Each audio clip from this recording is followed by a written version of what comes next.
Et puis sachez qu'un seul et même comité est désormais disposé à simplifier les échanges commerciaux. La particularité de ce comité est qu'il compte en son sein des acteurs du public et du privé. La mise en place du comité national de la facilitation des échanges est effective depuis ce lundi. Précision avec Issa Kafando et Zalissa Sanfo.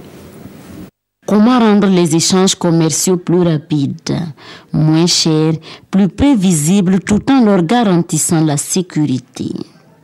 Ces acteurs du monde du commerce sont ici pour trouver des réponses.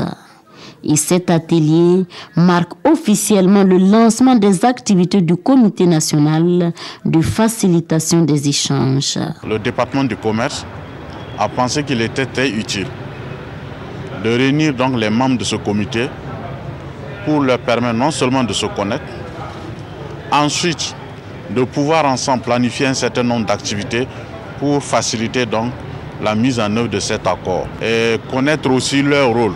Qu'est-ce qu'on attend d'eux? Des décisions prises lors de la 9e conférence ministérielle de l'Organisation mondiale du commerce tenue en décembre 2013 à Bali, en Indonésie. Il faut dire donc ce comité a pour rôle essentiel d'être un organe d'abord de veille, d'orientation, de conseil. Au vu de cette évaluation, avec la composante secteur privé, nous allons regarder qu'est-ce qui reste à faire pour leur permettre de mieux gérer leurs opérations. Donc ce sera donc des doléances. Et au vu de ces doléances, nous allons reformuler un certain nombre de mesures pour permettre au gouvernement de pouvoir les prendre afin de faciliter le commerce intra-africain ou de façon générale le commerce international. À ce jour, le comité compte une quarantaine de membres regroupant des agents de l'administration publique, des membres de structures d'appui au secteur privé, des organisations professionnelles et les acteurs de la société civile.